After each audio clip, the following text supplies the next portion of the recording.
여러분, 윤석열 대통령 후보가 당선이 되고 나서 말입니다. 이 재건축 쪽의 분위기가 확 바뀌었어요.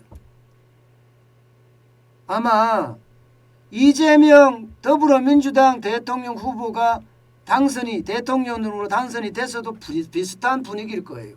왜냐하면 공약이 비슷했거든요. 재건축 푼다, 규제 좀 많이 풀어준다, 뭐 이런 이야기가 주로 나왔었으니까요. 진짜 이런 분위기가 지표에서 계속 나타나고 있어요. 지표에서. 대선 전과 대선 후가 달라지는 분위기 말입니다. 여러분, 이거 한번 보세요. 3월 2주차 아파트 매매 수급 지수입니다. 87.5예요. 이게 말입니다. 3월 2주차하고 그러면 얼마나 차이가 나느냐. 3월 2주차는 87이었어요. 0.5포인트가 지금 오른 겁니다.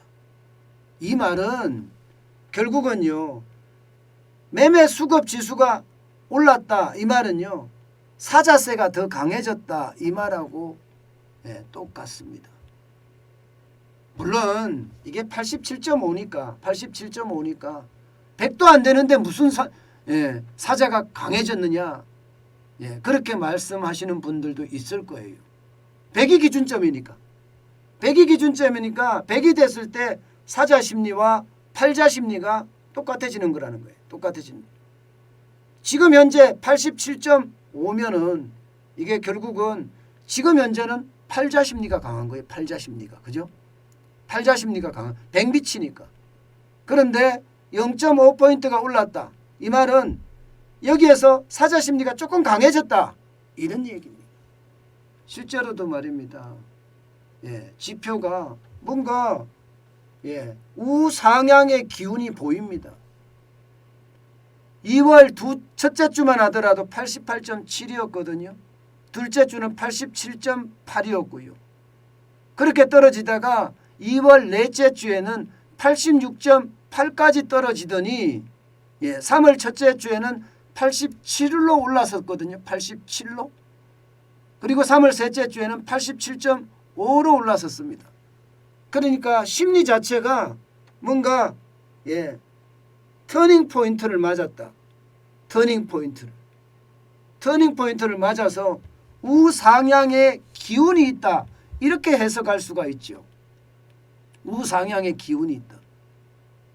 우상향의 기운이 있다지 우상향을 제대로 한다는 아직은 아닌 것 같습니다. 그러나 여러분, 서울에 재건축 단지를 가보면요, 호가가 다 올랐습니다. 저기 강북에 있는 상계동도 올랐고요.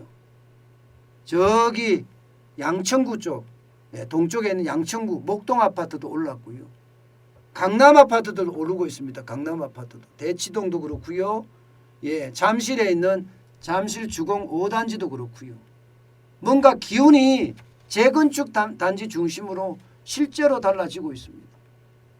그러니까 실제로도 말입니다. 한국부동산원에서 보면 서울 아파트 매매 가격 지수가 마이너스긴 하지만 우상향이에요. 2월 넷째 주에 마이너스 0.03까지 떨어졌던 것이 3월 둘째 주에는 마이너스 0.02로 2월 넷째 주보다는 올라서고 있다는 거예요. 2월 넷째 주보다는 올라서고 있다. 그러니까 이런 지표들을 보면 말입니다. 뭔가 부동산에 대한 기대감이 굉장히 커지고 있고 그 기대감이 현실에서도 조금 반영이 되고 있다는 뜻이에요.